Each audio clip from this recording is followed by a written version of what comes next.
سمیرا مجھے بتائیں, since our last conversation the conflict has not stopped at all, ابھی تک جاری ہے, کیجویلٹیز بھی ہو رہی ہیں, میزائلز اور ڈرونز داغے جا رہے ہیں ایک دوسرے پر. تھوڑا سا بتا سکتی ہیں آپ کہ کانفلکٹ کس سٹیج تک پہنچ چکا ہوا ہے؟ دیکھیے کانفلکٹ اپنی اس وقت ہم جس کو کہتے ہیں نا ایک وہ کلائمیکسنگ سچویشن, اس سے تھوڑا سا شاید it's still little lagging towards its actual climax, کیونکہ اب وہ خبریں آنا شروع ہو گئی ہیں جس کا دنیا کو ایک طرح سے with all the fearful mood انتظار تھا. پہلی چیز جو بھی آپ نے مینشن کی کہ ایران جو ہے وہ اپنے تمام سگنیٹری پیکٹس میں سے نکل جائے گا towards non proliferation of nuclear assets and uranium, باقی اس سے ریلیٹڈ جتنی بھی چیزیں ہیں. اور کیونکہ ابھی تک اس کی جو مین ٹارگٹ ہوئی ہیں انسٹالیشن وہ ساری from Natanz to Yazd and Kermanshah and to all and all Isfahan, Tehran, جو انڈر گراؤنڈ بھی ان کے بنکرز تھے, فیسلٹیز تھی, سب کی سب نیوکلیئر سائٹس ان کی. اور سیکنڈلی ان کے جو ٹاپ ملٹری کمانڈرز تھے جو انٹو پبلک بھی تھے اور جو نان پبلک فگرز تھے, ان سب کو اٹیک کیا گیا. تو آئی تھنک اتنا بھاری نقصان اٹھانے کے بعد ایران کی بڑی ایک کلیئر سوچ ہے کہ اس کو ان تمام تر دستخطی معاہدوں میں سے نکل جانا چاہیے جس کی وجہ سے ابھی تک اس کے ہاتھ بندھے ہوئے. اب اس کے نکلنے کے بعد اگر اس کے ہاتھ کھل جاتے ہیں تو پھر ہم اور آپ سوچ سکتے ہیں کہ دنیا جو ہم کچھ دن پہلے تک سوچ رہے تھے کہ بھارت اور پاکستان میں ایک ایٹمی جنگ کا خطرہ ہے, تو it would be nonetheless it would be a drastic and huge and gigantic میں اس کو کیا کہوں کیونکہ الفاظ شاید اس کے لیے کم پڑ رہے ہیں, مگر یہ ایک بڑا وہ ہوگا, خوفناک خواب ہوگا جس کی تعبیر سامنے آنے والی ہے, کیونکہ ہم بالکل ایران کے ساتھ ہیں اس جنگ میں بھی اور بارڈر پر بھی. ٹھیک ہے, اچھا تو Samira that brings me to my next question کہ جیسے امریکہ نے تو پورا کا پورا کہہ دیا نا کہ بھائی if the situation gets any worse we will get involved. تو اگر ایسا ہوتا ہے کہ ایران ایسے سارے پیکٹس میں سے باہر نکل جاتا ہے اور سچویشن جو ہے takes a even more drastic turn, تو ہمیں یہ تو پتہ ہے کہ اسرائیل کا ساتھ کون کون سے ممالک دیں گے. اب میں آپ سے یہ پوچھنا چاہوں گا کہ ایران کے ساتھ کون کون کھڑا ہوگا؟ دیکھیے ویزبلی ایران کے ساتھ بہت سارے ممالک ہیں اور اس میں کچھ ممالک نے کچھ آن کنڈیشنز آف انونیمٹی اپنی سپورٹ دی ہے. اس میں جو مینلی نام لیا جا رہا ہے فرانس, برطانیہ کا بھی نام لیا جا رہا ہے, کیونکہ فلسطین کے جو 2 اسٹیٹ سولوشن کے اوپر جو کانفرنس تھی ابھی ہم جس کا انتظار کر رہے تھے 17 سے 19 تک, جو کہ فی الحال کے لیے پوسٹ پون کی گئی ہے مگر مجھے نہیں لگتا کہ وہ کی جائے گی, اس کے پیچھے جو میجر ایک ڈرائیونگ فورس تھی وہ فرانس تھا. فرانس کے ساتھ یو کے was on same ground with France, اور اس کے اندر جو کو ہوسٹ تھا, کو کوآرڈینیٹر تھا, وہ سعودی عربیہ تھا. تو اس وقت ان کے ساتھ ویزبلی پاکستان, سعودی عربیہ, فرانس, یو کے, رشیا, چائنا, اور پھر امنگسٹ آل ویٹو پاورز اگر آپ دیکھیں تو یہ سارے ممالک ویٹو کلب کا حصہ ہے. اس میں چائنا, رشیا, یو کے, فرانس. تو اگر 4 ووٹس ایک طرف ہیں تو اکیلے امریکہ کا میرا خیال ہے اس کے لیے کافی مشکل ہو جائے گا اسرائیل کا ساتھ دینا. پلس آپ نے جو ایک بات اور کی کہ اگر ایران نے کوئی ایسی ویسی حرکت کی تو امریکہ جنگ میں کودے گا نہیں. اس میں امریکہ تب تک کسی جنگ میں ایران کے خلاف نہیں آئے گا ڈائریکٹلی جب تک کہ امریکی کسی انسٹالیشن کو کسی ایرانی میزائل یا جہاز یا کسی ایئر ڈیفنس سسٹم کا نشانہ نہیں بننا. یہ بھی بڑا کلیئر ہونا پڑے گا. اور اس کی ایک مثال آپ کے سامنے پاکستان اور انڈیا کی تھی. پاکستان نے تب ایکسٹریم ریٹیلیٹ کیا جب پاکستان کی ملٹری انسٹالیشنز کو ہٹ کیا, یعنی یہ ایکٹ آف وار کنسیڈر ہوتا ہے. تو اگر ایکٹ آف وار امریکہ کے اوپر کنسیڈر ہوگا تو وہ تب ہوگا جب ایران ڈائریکٹلی ہٹ کرے گا امریکہ, جو کہ مجھے نہیں لگتا کہ ہوگا, کیونکہ ایران اس وقت چاروں طرف سے اسرائیل کے ایک پراکسی وار میں گھرا ہوا ہے. میرا نہیں خیال کہ ایران اس وقت امریکہ کو ڈائریکٹ ہٹ کرے گا, بلکہ وہ کوشش کرے گا کہ تمام تر ممالک بشمول امریکہ وہ اسرائیل کو تھوڑا ناک سینس کریں اور اس کو ٹیبل پر لے کر آئیں, کیونکہ ابھی تک مذاکرات کی ٹیبل سے ہٹنے کا باضابطہ ایران نے فیصلہ نہیں. اور لیکن لگتا ہے کہ واقعی یہ ہو پائے گا. آئی مین فار انسٹنس اگر ہم دیکھیں کہ ایران, جیسے آپ نے بات کی کہ ابھی جو اسرائیل کی پراکسیز ہیں ان میں ایران جو ہے وہ بڑا سراؤنڈڈ, ٹھیک ہے. تو ابھی ریسنٹلی میں نیوز بھی پڑھا تھا, ہر طرف یہ چل رہا ہے کہ ایران کی جو انٹیلیجنس ہے وہ کافی زیادہ حرکت میں آئی ہوئی ہے, and they have arrested and shut down various under ground factories جو کہ موساد کے ایجنٹس وہاں پہ چلا رہے تھے, جن میں اپیرنٹلی ڈرونز بھی بن رہے تھے اور دیگر ایکٹیویٹیز ہو رہی تھی. تھوڑا اس کا بھی بتائیں. دیکھیے میرے پاس جو انفارمیشن ہے اس کے حوالے سے میں اب تک آپ کو بتا سکتی ہوں, around 78 people have been arrested with espionage charges. اور جو میری انفارمیشن ہے ابھی تک اس کی کنفرمیشن کا بھی میں ویٹ کر رہی ہوں, مگر مجھے اندازہ ہے کہ جن لوگوں نے انفارمیشن دی ہے they are very credible in the nature of providing information. Ahmad Reza Radan جو پولیس چیف ہے تہران کے, کچھ آج انہوں نے بھی اس کے اوپر ایک اسٹیٹمنٹ دی ہے کہ وہ جو اسپائز کو پکڑنے کا ایک پروسیس چل رہا تھا پہلے دن سے, کیونکہ ایران نے پہلے دن سے کریک ڈاؤن شروع کر دیا ہے جب ان کے IRGC چیف کو قتل کیا گیا تہران میں. اس کے بعد جو ان کے آرمی چیف ہے باقری, ان کو اسیسینیٹ کیا گیا. اس کے بعد سے ان کی انٹیلیجنس ایجنسیز جو ہے وہ حرکت میں آئی, گو کہ بہت دیر سے حرکت میں آئی, ہونا ہی نہیں چاہیے تھا, مگر اب تک 78 لوگ اریسٹ ہو چکے ہیں اور میجورٹی اس میں بتایا جا رہا ہے کہ ہندوستانی شہری بھی ہیں, اسرائیلیز بھی ہیں. This is going to be very worrisome for Iran. اور جو تہران کے بھی پولیس چیف کا اسٹیٹمنٹ سامنے آیا ہے احمد رضا ردان کا, وہ بھی انہوں نے بتایا کہ arrest of several spies in Iran amid Israeli attacks on the country. اچھا, let me make it clear once again, Sumaira, so sorry I'm cutting you off. 78 لوگ جو انڈر گراؤنڈ ایجنٹس اریسٹ ہوئے ہیں موساد کے ایران میں, ان میں اچھے خاصے لوگ انڈینس ہیں. جی, اس میں اچھی خاصی تعداد بھارتیوں کی بتائی جا رہی ہے. اور یہی وجہ ہے کہ بھارت جہاں انہوں نے OIC کے اسٹیٹمنٹ سے خود کو الگ کر لیا تھا ریسنٹلی, بالکل ابھی انہوں نے پاکستان کو جو ڈریگ کرنے کی کوشش کی ایک نیوکلیر فیک پروپیگنڈا وارفیئر کے اندر, وہ بھی ثابت ہو گیا. پھر اب دوسری چیز ایک بڑی خوفناک سامنے یہ آئی ہے کہ ڈیلی میل جیسا جو ادارہ ہے وہ پاکستان کے خلاف کود پڑا ہے. وہ ایک جانتے ہوئے بھی ریسنٹلی پاکستان انڈیا کے کلیش میں آپ نے اسکائی نیوز کا کردار دیکھا ہوگا, جہاں پہ ایک افغان اوریجن کی اینکر پرسن یلدا حکیم, جن کے بڑے کلیئرلی تعلقات ہیں انڈین ڈپلومیٹس کے ساتھ, ان کو آپ نے دیکھا ہوگا کہ وہ پاکستان کے خلاف ان کا بائس بڑا کلیئر تھا کافی زیادہ. یہ چیزیں ابھی وہی ایک اسٹریک جو ہے وہ ڈیلی میل نے شروع کر دی ہے. اگر اسکائی نیوز, ڈیلی میل اور اس طرح کے مستند جو اپنے آپ کو کہتے ہیں نیوز کے ادارے, اگر وہ وداؤٹ انویسٹیگیشن, اگر وہ ایک فیک نیوز کی فیکٹری بنتے جائیں گے, تو میرا خیال ہے ابھی آپ کو آگے اور بھی بہت کچھ سننے ملے گا. مگر اتنی ہم آپ کو بتا سکتے ہیں اتنا کہ دنیا جو ہے وہ اب بہت حد تک کم از کم بھی 60 to 70% وہ جا چکی ہے فیکٹ چیک کی طرف.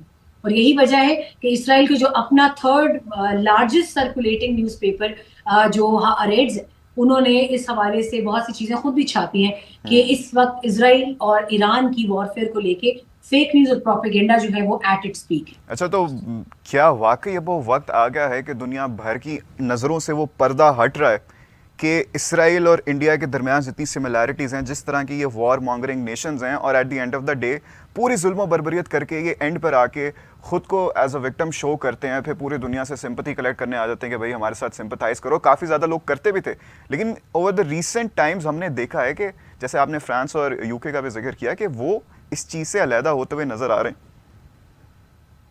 دیکھیں, ہونا پڑے گا. اب اگر فرانس, آپ یہ تو نہیں کہہ سکتے کہ فرانس کا صدر جو تھا وہ بچہ تھا, گو کہ وہ مار کھاتے ہیں بیگم سے, مگر اس کا یہ مطلب نہیں ہے کہ وہ ایز اے پریزیڈنٹ وہ بچوں والے ڈیسیجنز لیں گے. ابھی انہوں نے اگر کو ہوسٹ کرنے کا فیصلہ کیا تھا کہ فلسطین کی 2 اسٹیٹ سولوشن کے اوپر ہم نے ایک کانفرنس بلانی ہے, ہم نے فلسطین کو ریکگنائز کرنا ہے, تو یہ اس بندے کا اکیلے کا فیصلہ نہیں تھا. اٹ واز کو powered by Saudi Arabia and UK simultaneously.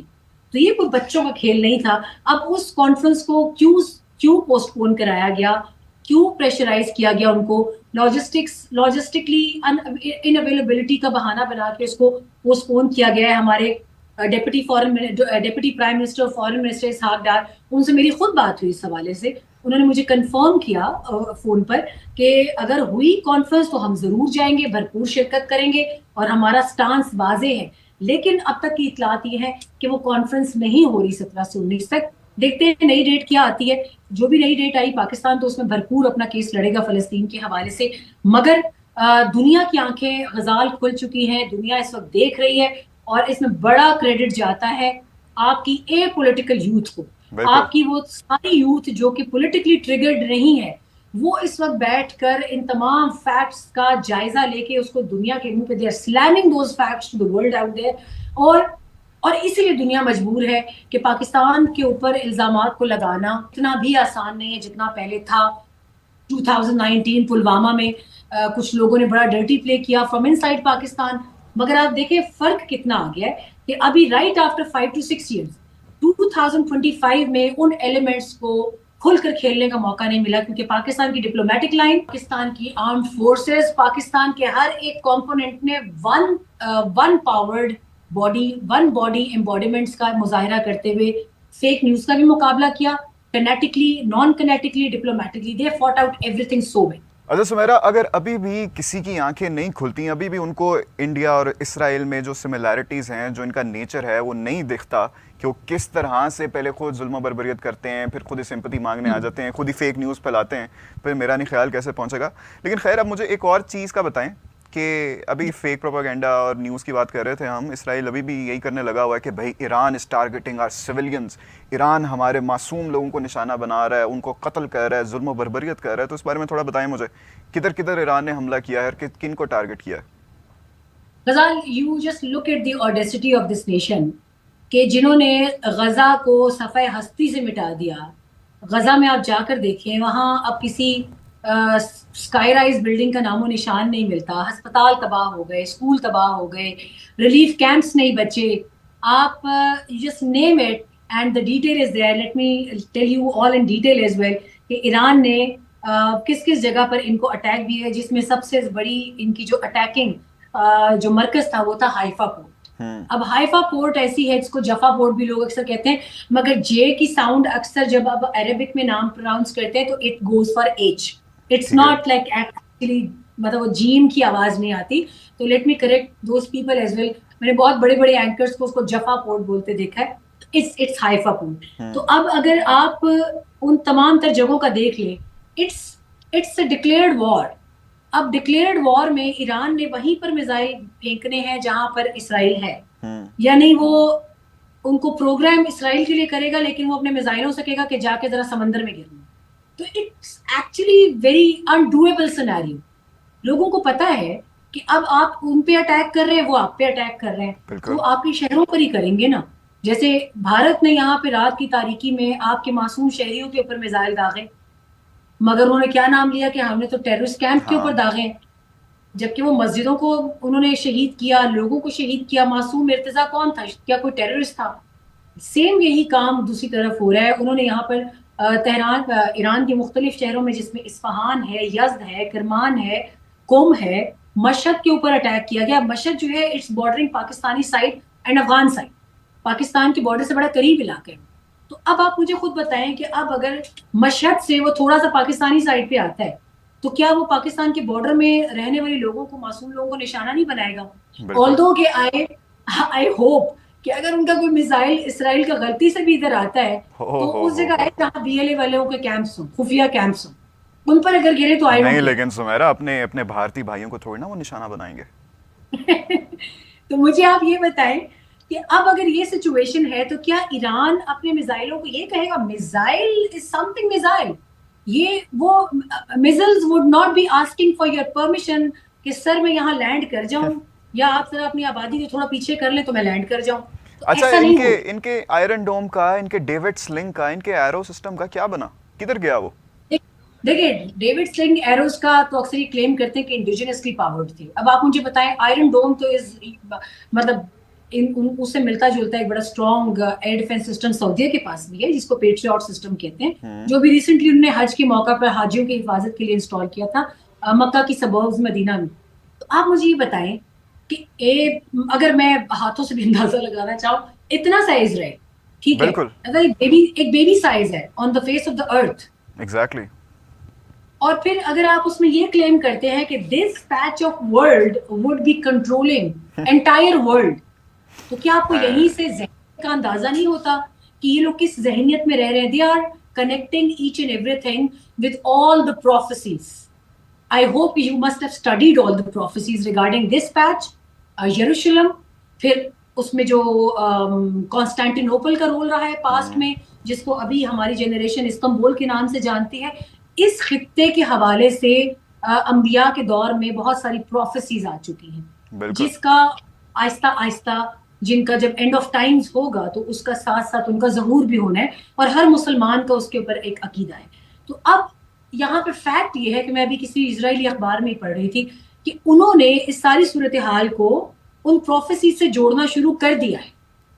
کہ یہ ہماری بقا کا معاملہ ہے. آپ نے فاکس نیوز کے ایک رپورٹر کا بھی سنا ہوگا, آج ایک ساؤنڈ بائٹ چل رہا ہے کہ Israel is fighting for its survival. بالکل, یہ تو جب سے یہ کانفلکٹ سٹارٹ ہوا تب سے وہی لگے ہوئے ہیں کہ بھائی یہ ہمارے بقا کی جنگ ہے, بقا کی جنگ ہے. تو یہ یہاں پر اب اکثر ہم مسلمانوں پہ الزام لگایا جاتا ہے کہ ہم ہر چیز, ہم ریلیجسلی فنڈامنٹلسٹ لوگ ہیں, ہم بڑے ایکسٹریمسٹ لوگ ہیں. اب آپ مجھے یہ بتائیں کہ دوسری طرف سے اتنا سا ملک ہے, وہ پوری دنیا پر راج کرنے کا خواب دیکھ رہا ہے, جیسے بھارت سمجھتا ہے کہ میں نے اکھنڈ بھارت بنانا ہے. اب آپ تھوڑی سی عقل اگر اپنی لگائیں, کوئی عام سا بچہ بھی یہاں پہ میرے پاس اسکول کا بچہ ہو, مائی سن ہوز 12 ایئرز اولڈ, اس نے مجھے اس دن پوچھا کہ بنگلہ دیش میں کتنے مسلمان ہیں, میں نے اس کو بتایا اتنے اتنے. اس نے کہا افغانستان میں کتنے, میں نے کہا اتنے. پھر اس نے پوچھا پاکستان, پھر آخر میں اس نے کہا انڈیا میں کتنے, میں نے کہا انڈیا میں تقریباً 35 کروڑ ہے. He started laughing. اس نے کہا جب اتنے ملک ہو جائیں گے تو مسلمان تو اتنے ہو جائیں گے, ہندو اتنے رہ جائیں گے, تو پھر how come it would be Akhand Bharat. اس نے کہا یہ تو پھر اکھنڈ پاکستان بن جاتا ہے. It's a fun fact. لیکن اس وقت دنیا میں جو ریلیجس ایکسٹریمزم ہے وہ ٹاپ پر ہے. بٹ فارچونیٹلی الحمدللہ مسلمانوں کا نمبر اس میں بہت کم ہے. مسلمان پروو کر چکا ہے کہ میں ایک امن پسند مذہب ہوں, میں امن کا درس دیتا ہوں. اور جو ایکسٹریمزم ہے اس وقت, اللہ کا شکر ہے کہ وہ الزام ہم سے خود دھل گیا, وہ دوسری سائڈ آف دا لائن سے نظر. بالکل.